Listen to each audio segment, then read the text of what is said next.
আজকে আমি আবার নিয়ে চলে এলাম একটি নতুন রেসিপি। তো দেখুন এখানে নিয়েছি মুড়ি। তো আজকে আমি বানাবো মুড়ির পকোড়া। তো এবার আমি মুড়িটাকে আরেকটা বাটির মধ্যে ঢেলে দিলাম, আর ওখানে জল দিয়ে একটুখানি ভিজিয়ে নেব। ভিজাবো না, বাস আমি ভালো করে ধুয়ে মুড়িটাকে উঠিয়ে নেব। দেখুন আবার যদি জলের মধ্যে বেশিক্ষণ মুড়ি ভিজিয়ে রাখলে আবার মুড়িটা একদম ফেটে নরম হয়ে যাবে। তাই আমি ধুয়ে সাথে সাথেই দেখুন তুলে নিচ্ছি, আর তুলে এই ছাঁকনিটার মধ্যে রেখে দিলাম যাতে সব জলগুলো ঝরে যায়। তো দেখুন আমার মুড়ির থেকে সব জলগুলো ঝরার জন্য আমি রেখে দিলাম চালনির মধ্যে। আর ওখানে আমি নিয়ে নিলাম মিক্সি জারে, দিয়ে দিলাম আমি 1 চামচ ধনে গুঁড়ো, আমি দিয়ে দিলাম 1 টেবিল চামচ আস্তা ধন্না, আর দিয়ে দিলাম দেখুন জিরা, আর দিয়ে দিলাম জোয়াইন, আর দিয়ে দিলাম আদা কয়েক টুকরা, আর দিয়ে দিলাম রসুন, আর দিয়ে দিলাম কাঁচা লঙ্কা। তো এগুলোকে আমি একদম জল দেবো না, জল ছাড়া একটু থেতো করবার মতো আমি গুঁড়া করে নেব। তো এবার আমি মুড়িটাকে একটা পাত্রে ঢেলে দিয়েছি, আর দেখুন এখানে নিয়ে নিয়েছি আমি সাজনা শাক, আর দিয়ে দিলাম পেঁয়াজ। তো এখানে আমি পেঁয়াজ একটা বড় আস্তা নিয়েছি, আর ওখানে দিয়ে দিলাম মরিচ গুঁড়ো 1 চামচ, আর দিয়ে দিলাম হলুদ গুঁড়ো একটু, আর দিয়ে দিলাম হিং। দেখুন তখন আমি হিং দিয়ে দিলাম 1 চুটকি, আর দিয়ে দিলাম আমি চানার ডাল। আমি ছোলার ডাল ভিজিয়ে রেখেছিলাম, তো আমি এখানে দিয়ে দিলাম ছোলার ডালটা, দিলে খেতে আরও মজা লাগে। আর দিয়ে দিলাম 1 চামচ তিল, আর দিয়ে দিলাম স্বাদ মতো লবণ।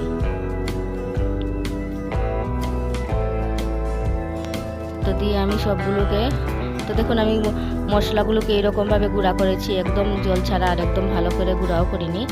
আর দিয়ে দিলাম বেসন। তো আমার এখানে বেসনের আমি যতটুকু প্রয়োজন ঠিক আমি এতটাই বেসন নিলাম। তো আমি এগুলোকে ভালো করে একটু মেখে নেব, দেখুন এরকম করে।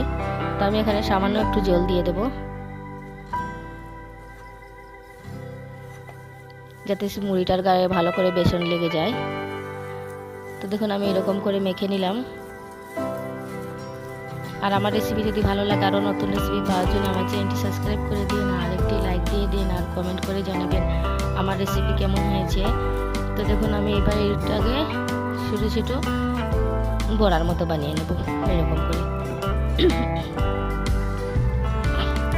তো দেখুন এরকম করে আমি বানিয়ে নেব সবগুলোকে। তো সবগুলোকে আমি এরকম করেই বানিয়ে নিলাম। আর এবার আমি কড়াই বসিয়ে দিলাম চুলার মধ্যে, আর দিয়ে দিলাম বেশ একটু বেশি করেই তেল। আর আমার তেলটা গরম হয়েছিল কিনা আমি চেক করে নিয়েছিলাম। তো দেখুন আমি একবার তেলটা যাতে বেশ খুব গরম হয়, আর আমি এবার দিয়ে দিলাম বড়াগুলো। তো যতটি বড়া আমার আটবে আমি সবগুলো একসাথেই দিয়ে দেবো।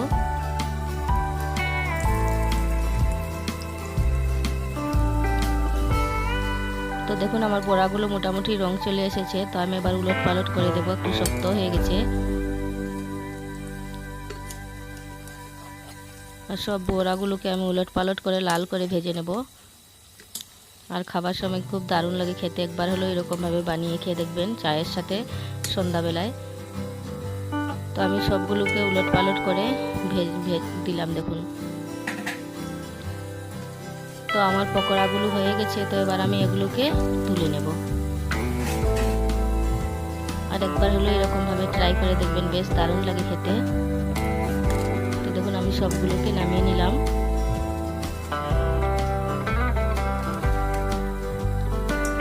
আর বড়াগুলো কত সুন্দর দেখাচ্ছে দেখুন, একদম খুব মুচমুচে হয়েছিল।